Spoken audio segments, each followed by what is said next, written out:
Namaskar, hello, and Jai Hind. Welcome to the Dee Show. I'm your host and those Dr. D, and I'm here once again with yet another exciting and dynamic leader from a space where we are going to share lots of inspiring stories and insights for you to get motivated. My dear friends, the opinions on the show are completely personal. Well, that's a disclaimer from my end. And if you like the content that I'm sharing, please don't forget to subscribe to the YouTube channel, as well as hear us, listen to us, follow us on Spotify, Amazon Music, and Apple Podcasts. We are trying to keep you motivated and inspired and have meaningful lessons that you can apply to your professional journey and sometimes personal journey as well. Well, it is my distinct honor today to introduce my next leader and speaker on the show, a true beacon of strength and resilience in the realm of military-inspired leadership. With a career forged in a crucible of discipline, strategic thinking, and unwavering commitment, our guest is not only a seasoned veteran, but also a dedicated leadership coach whose insights have left an indelible mark on those fortunate enough to be under his guidance. Well, without any further ado, I'd like to invite on the Dee Show, Brigadier Sushil Bhasin. Let's welcome him, ladies and gentlemen. Such an honor to have you with me. Jai Hind, and thank you. Divya, it's really a great pleasure to be on your show. And I've been waiting for this invitation for a long time, and I've been in the queue. So thank you very much for inviting me. It's such a pleasure and a privilege to welcome you, sir. And firstly, congratulations on a very speedy recovery on your knee surgery. Thank you. Thank you. I'm sure you excel there also as a patient because the doctors must have been very happy. It's just a coincidence that yesterday my physiotherapist said that I'll put you in the top 10% of my patients who have recovered like this. So I took it seriously. I came back from the hospital. They didn't give me much do's and don'ts. So I went to the YouTube and found out. And then finally, without going into details, I was concerned about making sure that I was recovering at a pace that I should. So I was told a couple of times, don't overdo it. So I put a break there. But yes, I'm doing my bit to make sure that my right knee which is just 10 days old, becomes stronger now. Absolutely. And considering that you just spoke about seriousness, I mean, your entire military career was a serious career. And now you are on the other side, you're an entrepreneur, you're a leader, you're an advisor, you're also a coach. You're wearing many, many hats. So let's talk about, right off the bat, that what do you think corporate can learn from military leadership? But before I come to that, you said about seriousness. Let me tell you that my life right from the beginning has been totally serious fun. So while I was doing serious things or taking things seriously, I was very conscious that I didn't come to this planet to just achieve goals. I am here to enjoy myself. So I want to really emphasize that even in the army, in the very, very adverse conditions, my jokes and my smile and my thing was always seen. And that is so nice that you're calling it serious fun. While it's an oxymoron, I think that's the biggest key takeaway for me, that I'm also going to have some serious fun now in life. I think you are having, but yes, the term probably, which I just coined right now, because when you said serious, that would give a feeling like one of my very close friends now, he's known me from NDA days, but not very closely. He said, I thought you were an OG chap. In the army, OG is a guy who's serious, going by the book, is absolutely a follower of the last line in the book and will not break discipline. I said, no, I'm not that person at all. So now he knows. Okay, coming back to this very important question, and that has become a key question in my life right now, because for the last many years, I'm doing more and more research and work in progress. Still learning a lot. So when it comes to learning from the army, the first thing I feel is that military leader is probably one of the only leaders who demands from his followers, from his, don't call them employees in any way, in any case, Right. the men we say, actually, when we mean soldiers, we mean men. And now, of course, there are men and women. So what you are trying to say is that you need from your teams to get into the most difficult situations. So when I'm talking difficult situations, whether it's war or peace, we are talking Mhm. about the challenges of terrain, of weather, of adversity, all that type of stuff. And Right. be prepared to go beyond your duty and even lay down your life if it is required. No, I think no other leader takes people into the danger zone of such things. So that is why military leadership becomes unique. I also feel that there is a lot to learn from military leadership. So once I put up a little post, which on Facebook, I think there were about 1,500 comments. And out of these 1,500, at least 500 people said, all nonsense. Corporate leadership is totally different. It has nothing to do with military leadership. And that is a myth I'm going to break in this conversation today. Sure. So if I was just to quote Simon Sinek, he said Mhm. some beautiful things, and they apply so beautifully to every army in the world. It is not only meant for any particular army. Right. So I'm going to quote a few things from him word by word. He says military is not different than business. It's not better or worse than business, but the lessons are much easier to see because they are so because the stakes are so high. In Right. other words, everything is exaggerated. The good is really good, the bad is really bad. Really bad. Wow. He says when we see those exaggerated things, so he says in my life, I find military leadership the best place to learn my leadership lessons. And and he said, uh, this is the place where I see everything very clearly. And this is a good place for me to learn lessons. So if I just go quickly through one or two things or a few things which said, and they are the ones I really You resonate. really follow, right? No, this is very profound. He said one thing that is really unique in the army is the human culture. The Right. moment he says that, it reminds me of my very first week in the army when I was just 19, when Hmm. everywhere in my battalion I saw a placard or written on the walls, "Know your men." Every officer was Right. told that your first duty is to know your men. Right. And I learned this in the second or third week of my career. That this one Jawan who came to me and said, "Sir, छुट्टी जाना है." So I said, "Go." मैं क्यों क्या हो गया? He said, "Sir, मेरी माता जी का दाहिना घुटना टूट गया है तो मेरे को जाना है." मैं कहा जाओ. So Okay. after 15 days, and because of my training and being told by my company commander what all I am supposed to do, know your Mhm. men was one part. So I saw him playing in the games period, and I called him. I was in the Bihar regiment, and Joachim Khalko was his name. I still remember. Okay. So I said, Joachim, आपकी माता जी का दाहिना घुटना कैसा है अभी? This man was floored.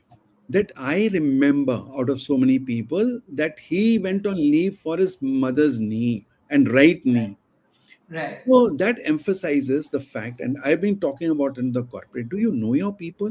And unfortunately, I've told you, I've done in many of my training sessions, I've seen people sitting there from the same company don't know each other. I agree. When I talk about the human connection, I also say that in the army, we don't bond as colleagues and we never call ourselves colleagues. That word is never, never used. We are Right. brothers, brother officer. Okay, brother officer. Exactly. That's the type of stuff we say. And uh,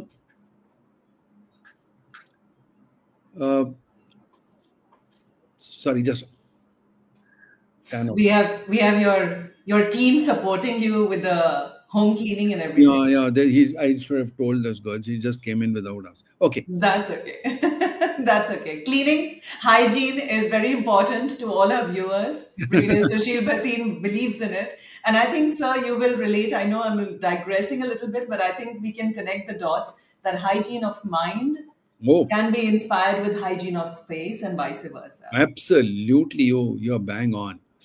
Okay. So, coming back to still know your men, the first thing I was told on the second or third day of my joining my platoon. So, for those who don't know, when you join the army, you're a platoon commander, which means you have 30 people under your command. Correct. So, we were told to buy a register, Hmm. and on that register, on the left side, you'll put the name of the soldier, and on the Hmm. right side, you'll have two columns. So, on the left side, there was a format given to us which you had to copy, and you had to copy every, because there was no photocopying, there was no printer, nothing like that. Correct. So you had to physically write down those 30 pages. And kya likhna hai? The name of the person, his village, his blood group, Wow. how many acres of land he has, was he married or not. That means every possible detail of his personal life, so that you know his Right. background. On the Right. right side, those two columns, in the left, you said good observations. On the right, you said bad observations. So Okay. every time this guy did something good, you have to write down, "Kyo, today I saw this chap did this." And on the Okay. right, you would write any bad observation. So with this, when you wrote his appraisal or you had to counsel him, you knew exactly. So we didn't have computers, but there's a manual way of knowing your True. men. True. Then when I was a lieutenant, I was in Bihar Regimental Center. This is about 2 years service, where, Hmm. and 2 years service in the army, you say you are an ant, nobody knows you, you are like unknown guy, not existing on this planet type. And we had a sub area commander who was also from the same regiment as us, and he had just taken over. I had not. So he came to take over actually. And while he had taken over, I was on leave. So after my leave, I met him for the first time. And he Hmm. said, "Hello, Sushil, how was your leave?" My God, how does he know my name? I have never met him. And so Shimla must have been good.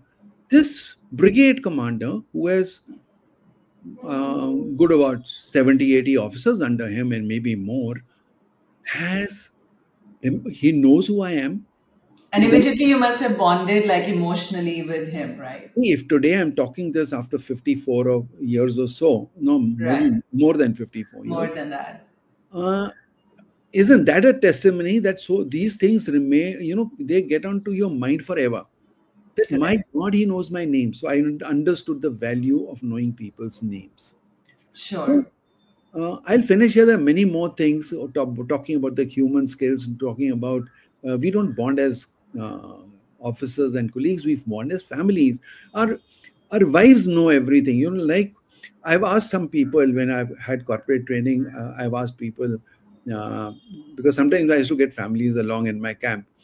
Uh, what is your husband in? If they remembered if they knew the name of the company properly, which they generally did, but many of them didn't, was okay. That was okay. But if you said in what department, like what is he in? So this is what I don't know department. I know he's in so and so company. So sometimes I found the ladies didn't understand what it is. So I said, is he in HR or marketing? Or that I don't know.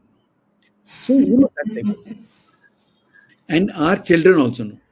So if today Right. you ask my wife, my daughter, my son, and if my dog could talk, even he would tell you my IC number, my NDS cordon, everything. So that is the power of the human connection. In my Right. latest TEDx talk, I spoke on the human connection to a college group of students to say Right. that you're building up all technological connections, networking and all. Where is your human connection? I remember that TED talk because it was so inspiring what you shared.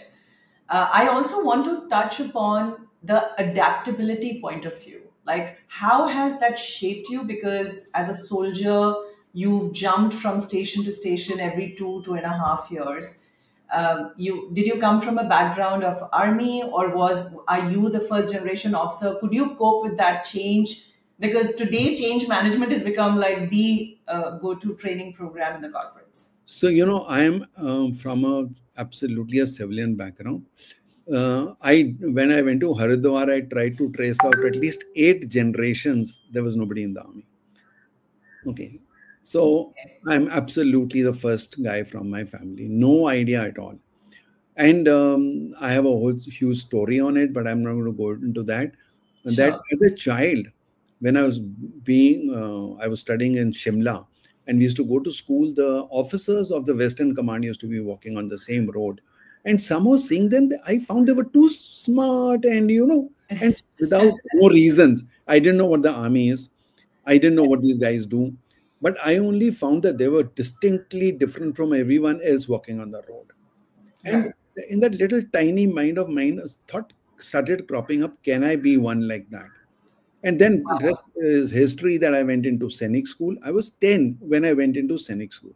So khaki uniform, getting up in the morning at 6:30. Discipline and So the routine. routine started. So it is so gradual. For me, adaptability, flexibility, discipline, time management started at 10. And I want to say that it's so easy for people to be molded at that age. But later Right. on, it becomes difficult. So it is not difficult at all because you were brought up like that. You were groomed and nurtured like that. So it continued from there to NDA to IMA.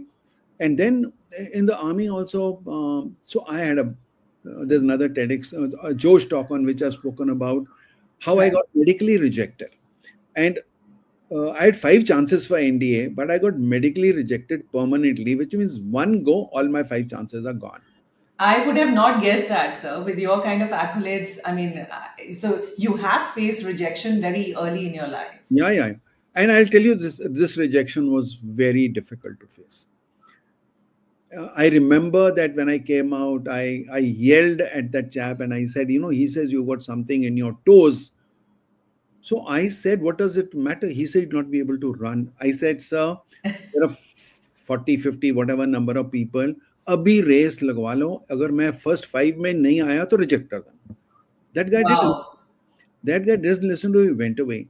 And so sure, I'd already given a telegram to my parents, selected for NDA, given a telegram to my Oh school, my God. selected, because nowhere had I imagined that I'll get down and or get rejected medically. So I went, cried and cried. I was standing next to a wall and crying, and there's one guy who came up. He said, "Don't worry, you'll get in the next lot." And I said, "No, next batch is out for me now." Right. And then I was escorted by my cousin from this happened in Meerut to Ghaziabad, and I'm going to meet my parents there. So he saw me crying all the journey, and he said, "Don't worry, we've got so much of business. We'll make you join in." I said, "Last thing in my life ever, I'm going to."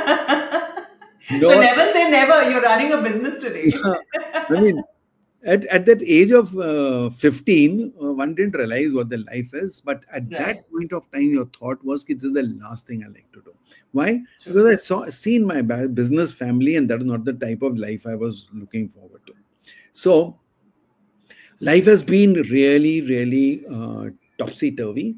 Uh, in IMA itself, just before I passed out, I had a back problem. I'd gone Oh, for some training, and there I was running. I used to be a cross country runner. I used to be a long distance runner, but somewhere something happened in my back, and I developed something called sciatica. And I was almost on the verge of I could have been actually boarded out from IMA itself. But right. luckily, I passed out. The moment I passed out, I went to my battalion, and I was a low medical category. To start a career in the infantry with a low medical category looks like you already put a full stop to your career. Absolutely. But my mind said, no, I'll fight it out. So I remember a doctor. After about 3 to 4 years of my service, I was still struggling with this pain and going from hospital to hospital, civil hospitals, AIMS in Delhi, PGI in Chandigarh to find somebody who could do something about it. So he told me, can I tell you something? Can I give you a sure cure of sure cure for this? I said, हाँ Nice. sir, बताओ. He said, learn to live with it. Divya, Mantra of life. Divya, I wanted to slap him. I My can imagine. army discipline didn't allow me. I couldn't have kicked him because my back was not in order. But I wanted to slap him and say, what the hell? I used to write a diary those days. And in the diary, I said, this guy tells me to live with it. And this guy was replaced by a very stupid word, which I don't want to say here. I abused him and said, what does he think? I'm going to live my life like that? No, I'm going to set myself right. Anyway, again, that's another story of resilience. How I was determined mentally, and I feel everything happens here. This is the place. I call it the thought Right. factory. Right. Whatever you think, it'll happen. Whatever. When Right. the whole world is telling me that now my back problem is lifelong, it took me about 3 years, yoga, nature cure, whatever. I was determined to do anything.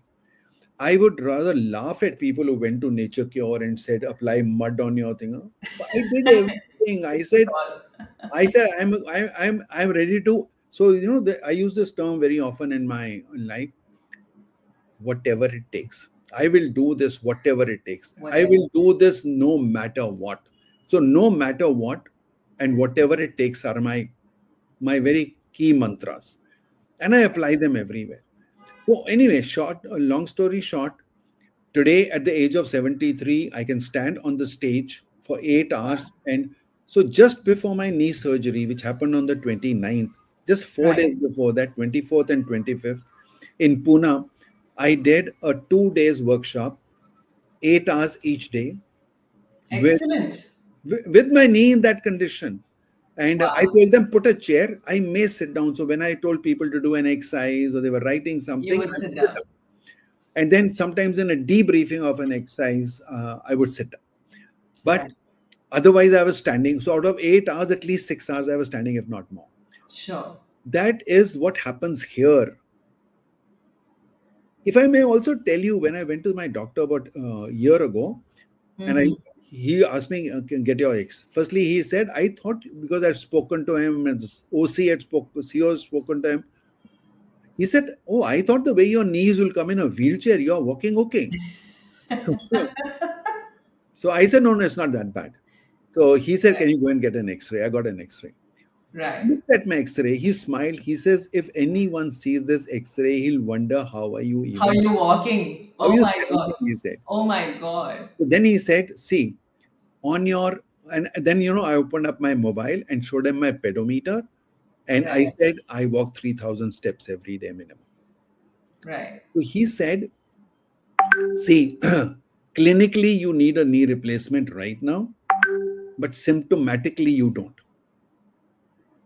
Sure. So that was a good, just a minute. All okay, sir? Okay, no, I just thought there was some sound coming. Okay. Right. So this We're is, talking, yeah, so I'm just gonna take a cue from that and talk about resilience. In today's day and age, you've been training so many leaders. What are those two things that you often see them complaining about? I think I see people complaining about everything. You know, from complaining their bosses, complaining about their company, complaining about uh, the environment, complaining about their families. I mean, they have every reason to complain, and I ask them, why do you do that? Okay. Uh, I'll also tell you that when COVID happened, Right. it was COVID, and there's a very, very, very powerful formula given by Jack Canfield. He calls it formula of life. He says E plus R is equal to O. Event Lovely. plus response is equal to outcome. So he says, event you have no control on. If there's COVID, you Absolutely. have no control. You can do nothing about it. If there's traffic in Bombay, you can do nothing about it. Okay. True. So he says, उसके ऊपर focus करोगे तो कुछ नहीं होगा. Event plus response is equal to outcome. So what you can do is, if you want to change your outcome, change your response. So in COVID, I saw that happening. The very first lockdown, I saw people restless. They were stuck at home, not on platforms or something, and they're feeling Right. very uncomfortable. So we in PSAI wrote a book, where a joint book, 21 days lockdown. So we decided 21 authors, 21 chapters on how to pivot out of COVID. And Right. I wrote an article, which is a chapter of that book now, called Mhm. Quarantine the Army Way. I said, what are you people cribbing about? You are in your own house. You have got your internet. You are getting your food. You are getting, you got your AC on. Your lights are on. What is your problem? Maid is not coming. I can't go to the office. I can't go to the office is my problem. When you Right. went to the office, staying at home was a problem. When you're at home, not going to office is a problem. Are you only focusing on problems in life? Then I just gave some two examples. I said quarantine to wo thi when I was in Nathula in the second or third year of my career, Mm-hmm. where all what you saw was white mountains and Right. Chinese soldiers. Right. You never saw a girl. There was no pub there. There was no shopping. There was nothing. वो तो छोड़ो एक उन दोनों में transistor होता था which I had the Correct. Transistor never worked because वो कैच नहीं करता था वहां पे कभी कभी if the weather was good और something you would catch the transistor. Okay, newspaper used to fetch up after about 10 days. So whenever you saw a newspaper, it was minimum 10 days old. If you got a letter from home, it would have been written at least, if not more, 10 days back. That Correct. was, I said, that was quarantine. Yes. And that was worth probably cribbing about, which you didn't do back then as well. Maybe we did, but we got used to it. We were, Used to you it. know, so there were seniors who told you, ये तो होगा भाई, ये तो शुरू है. You've just joined the army, ये तो होता ही रहेगा. So when it happened again and again, you found the happiness lied in accepting it. And that's why I Right. say it's all here. When you're feeling too cold, you say, yeah, it's okay. It's okay, it's cold. So why it's cold? Well, you can't do anything about it. And you can't explain why it's cold. It happens. You are in Nathula. Right. There's snow around. It has to be cold. So you have to accept it. And if you don't accept it, you'll keep cribbing and make your life miserable. So COVID, True. same thing happened. I found some people were miserable. Some people's businesses went down. Some people thrived. I probably made more money during in my thing during COVID than otherwise, just because we struck on a good idea that I used to do a program called Train the Super Trainer. I converted that into Train the Online Trainer, and Right. people needed that because training had stopped. So pivoting, adapting, I think acceptance, these three things have been quite the key foundation for you to cope with uncertainty. Absolutely, and Yeah. I'll bring it back to the background. Firstly, right from my early childhood, my parents, my father was very strict about timings.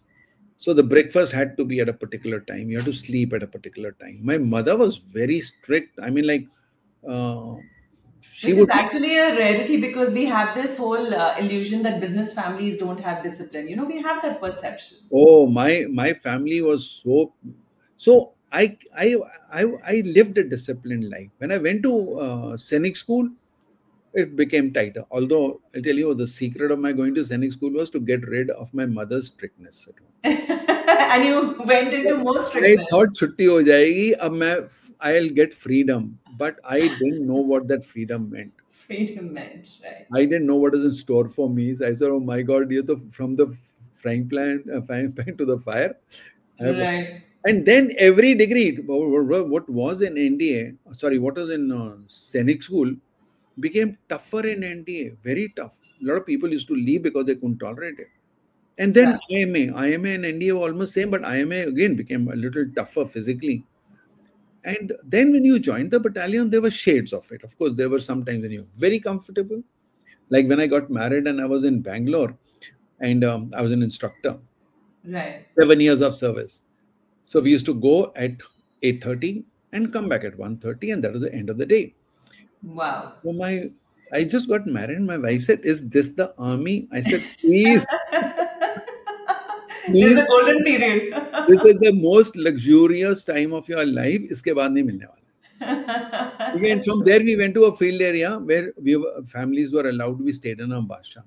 And Right. imagine staying in a basha with your wife, where the moment we didn't like the way there was a door there.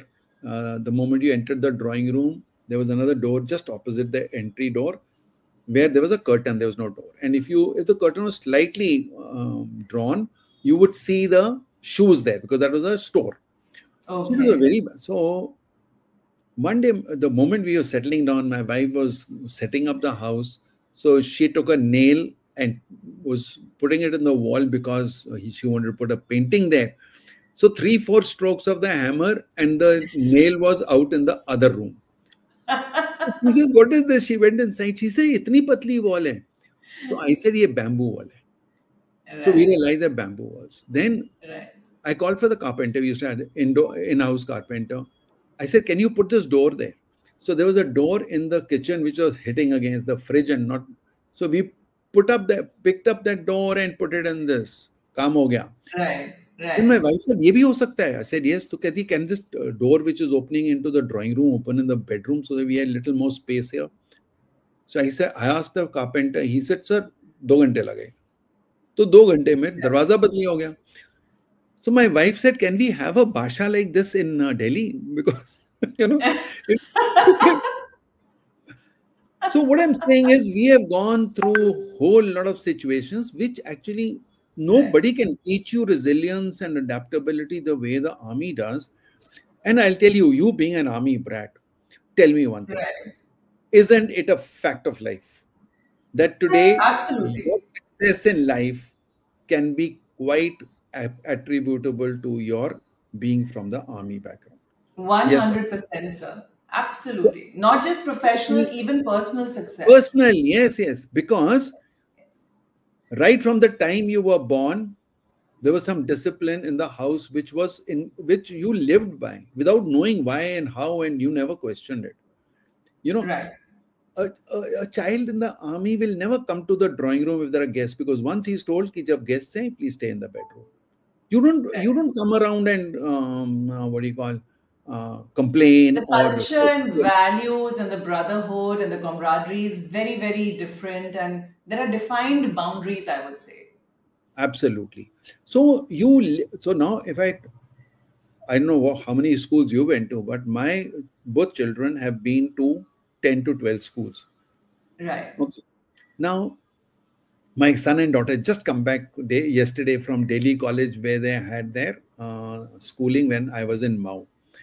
Okay. Uh, you know, their adaptability was such with the children that Mm-hmm. every time you move to another place, you made new friends, new teachers, Right. new environment, Right. ठीक है? And different schools because that time army schools were not there when I joined. They came later. So They although came. later part of my life, my children did go to army schools for uniform, for that consistency and all that. But in the army, everyone said when you become a little senior and you have a little say, say do something that you can when your child is in the ninth class, ninth, 10th, 11th, 12th, एक ही जगह होनी चाहिए. Hmm. Hmm. And Right. I'm telling you, my daughter did ninth, 10th, 11th, 12th from all four different schools into four different cities. Right. And not that she did complete ninth in one and complete 10th in the other. No, So she she did adapted without any complaints and she ninth के excelled. ninth के 10 महीने यहाँ किए फिर 2 महीने अगली जगह किए Hey, ऐसे all. you know and both in 10th and in 12th she topped her class. So today Excellent. she's doing so well, she easily admits that it is because of the circumstances that made her, because when you go and join the corporate In an world, army environment. Yeah. you people, you army brats, and some people don't know what are army brats. So it's an acronym to say born, raised, and transferred. So Correct. really speaking, during COVID in Clubhouse, I used to do a weekly program for brats. And what I discovered, and talking to you, Divya, you will know much. It'll resonate with you so much. Sure. I feel that all that the army does to defend the country, NGOs, all that, defend the country, and I'm saying what do you call internal Affairs and looking affairs, after the all peace that and मिला all. के Right. लड़का pond में गिर गया तो उसको बुला लो, क्या Correct. बोलते हैं Rahul Any crisis, any 26 crisis level army देख लीजिए. Army is always got it. railways, where railway strike I remember very long ago, army was called in. So all that people know army contributes this way. Does anyone know that the army has contributed to this country in a great way?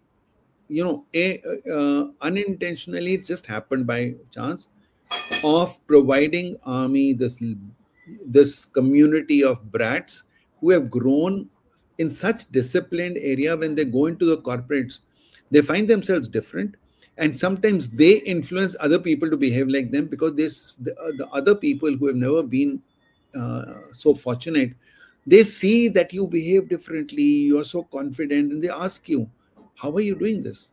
So you not only I was once thinking there should be some formal way of harnessing this particular fact, that in the civil world the corporate gives a lot.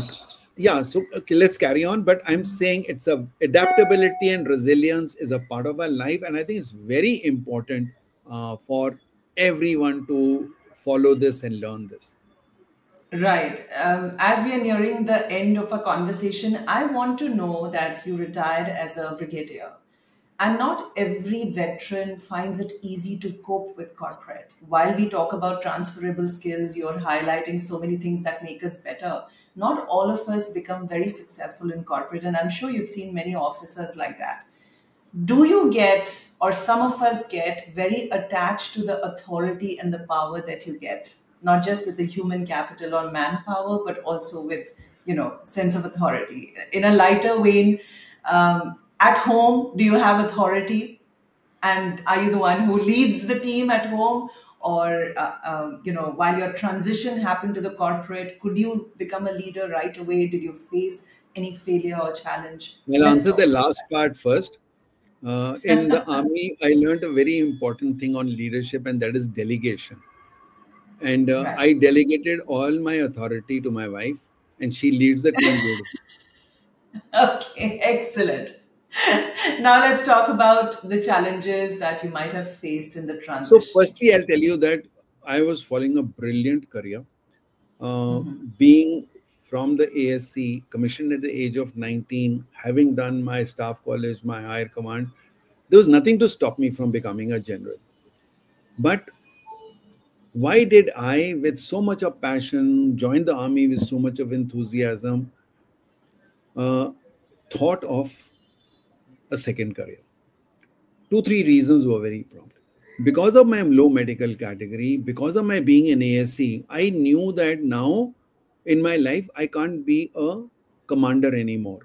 So when Right. in life, if I have a ambition of becoming a brigadier, in the army people know it is actually to command a brigade, which I never did, and I couldn't have done. When you want to become a general, you want to command a division and a corps. You don't want. So in the army, I realized that now my life is all about advising, not about commanding. Right. So I was losing Right. that type of, so that excitement had gone down because of my circumstances. And I also served very closely under two lieutenant generals, where I found that now what they do is something I do even now, only the scale, it's upscaled. And that was not getting that was not very exciting, particularly in ASC. So this is one reason that I wanted to now explore something outside. Secondly, during my army career, I got a few opportunities to organize very large events, very large events. Right. I mean, I organized an event in Jaipur with over 40,000 people in a stadium, and where we had film stars and everything. We were raising some funds for the Army Wives Welfare Association.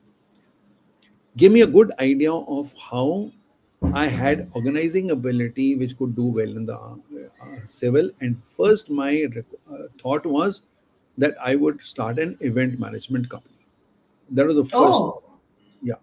And it was quite high on the cards till circumstances took me where I went to Bareilly, and they told me you'll be the chairman of the army school. So my first TEDx talk, second TEDx talk is on the subject. Why did I leave the army?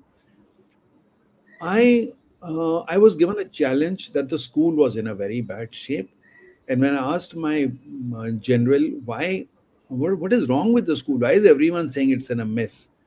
So he said, because 2 years we have had no principal, 5 principals have come Hmm. and gone, koi tikta nahi. So please go and Hmm. set up. Right? There are 2,000 children whose career is going. So that was a big challenge. When he was saying all this in his office, after that I got into the car, and it's 5 minutes drive to home, and I said, I need to give importance to this. That time my daughter was in college and my son Hmm. was in class 12. At Hmm. that point of time in my career, their career was more important than mine. And I said, there are 2,000 children in the school. Won't their parents have a similar aspiration? And can I, as the chairman, allow the neglect of 2,000 children? So So I this role decided, kind of inspired you to kind of take on training in the corporate. no, it actually started not with corporate, I'll tell you. So when one day the head girl called me on the stage when the school became very good. It took it as a challenge. All that is in the talk, in the TEDx talk. I I took it as a challenge, and when the head girl called me and gave me a scroll on which 800 children had signed a thank you note, that was the turning point. That was the turning point of my life. I went home and told my wife I'm leaving the army. She said, are you mad? You're going to become a general very soon. And in a very light way, and I told her, I know you want to become a general's wife, but if you're sure that you want to become a general's wife, look for somebody else because I'm going. But she was highly supportive. In the beginning, she was very resistant. She didn't want me to leave the army. But once the final decision was taken, she did that. Now, I thought I'll start my school because I was inspired by the children. The love of the children was the main thing. So I Hmm. wanted to start a school. Planned everything. We had 50 acres of land on the Bombay Goa highway, which we had bought for agriculture on one of my cousins' recommendation. So we went there and said, Ki, if we have to build a school anywhere else in Gurgaon, the land prices were so high, but we had this 50 acres of land, agricultural land, which was bought very cheap. So we Hmm. decided to start a school, but the school became a very, very expensive investment. So then we said, okay, Right. school nahi to let's do something which is less expensive and yet with education. So we made a adventure camp. And that adventure Okay. camp led to somewhere become an experiential learning camp. Now, when we did that, no idea of how a business is run. हमने तो वहाँ army unit खड़ी कर दी. The moment people used to come say ये army किसी army officer का camp है, because वो barrier भी है. The moment you come to like every army unit has a barrier which is a bamboo that goes up like that. So Right. वो भी था. एक flag लगा था like it's a quarter guard. Everything was looking like the army. But we didn't do any market survey. We didn't even know what a good business plan making was. कुछ नहीं. Just Right. intuition से जो दिल में था कर रहा है कर दिया. Then we realized that schools cannot be the only target because they have exam times, they have annual day times and all. They'll not come. So we took corporate training as a byproduct. कि जब Okay. school नहीं आएंगे तो corporate training करेंगे. And initially I was handling only lower management and middle management. Till one day, I was doing training for Godrej. We had done 6 of their lower programs. And I said, what about your leaders? They haven't learned. Now we have created very good high performing teams, but they won't know how to do it. So they decided to do a senior management level. I So hired a I'm corporate. curious to know that so far, how many trainees you must have encountered? Well, I don't have a very accurate count, but 600 to 700 corporate training programs I must have done involving at least Yes. 250 companies. Right. They So started we are all doing that. in the beginning. It was Right. all out experiential learning, but then as my knee was giving a problem, I started also doing indoors, and then in Indoor, COVID, of course, it became virtual. So now online. very versatile. I can do online. I still do what do you call outbound programs also. I do. The only thing is that I use my co-facilitators to do the physical Sure. part. I only concentrate on the debriefing, which is the main thing. Right. So it's been a full of learning conversation. We didn't realize how just 45 minutes passed. And I want you to probably give an advice to a 21-year-old Sushil Bhasi. What would you say? So I would say, live your life as it comes. Play the ball the way it comes. Don't expect the ball to come the way you want it. The moment you get that mindset, that things will never happen according to what you like. Whatever happens, take it take it in a stride, and take it and be positive. One thing I have really learned through life is, wherever you were negative, it is bad. Right. I've been so negative. I've also done so. I mean, when you look back, there are people make mistakes, but I made blunders, and but each of those blunders taught you something. And sometimes you made blunders over blunders without, and then I realized that, oh, we should learn from this mistake and not repeat it. That's the first thing. Right. So, Right. so life teaches you all these lessons. It's very important for people to learn from others, because rather than learning from your own experience, learn from others. So, Divya, when I came out from the army, I didn't care about my 34 years of experience, which was mostly training. I'd commanded a training establishment. I'd been the army training command. I was like too, too much of experience in training. But the first thing I did was start learning how corporate training would be. So I Right. did programs under Tony Robbins, under Brian Tracy, and everyone. And I realized, when Tony Robbins said that I have 5 coaches, I realized that every person needs a coach. Every person. If you want True. to succeed, because it's good to, you know, you, the content of a bottle can't read its label. You can't know whether you're on the right lines or not. You need somebody who to guide you, to mentor you, to tell you, to correct your path before you True. take it wrong, mend it, and waste so much of time. Absolutely, sir. Very well said. And with this, I think we've reached the end of this show. I will encourage all the audience to connect with you. Sir is a social media influencer, and it has always been a learning experience for me to speak to you, sir. I'm sure everybody else will benefit also by hearing our conversation. Thank you for being on the Dee Show with me. Thank you very much. Thank you. It's been a pleasure. Bye bye, sir. Bye. Friends, we had the privilege of delving into the mind of a military inspired leadership coach whose mission is to inspire, motivate, and equip individuals to rise above challenges, embrace their leadership potential, and triumph against all odds. Well, he is quite a personified example of lot of victory against all odds, and I think we can have those many key takeaways from this conversation. I hope you keep learning, and I hope you keep glued to the D Show, because I'm going to bring in another leader from another industry in the next episode. Till then, keep smiling, stay safe, and stay motivated. Jai Hind.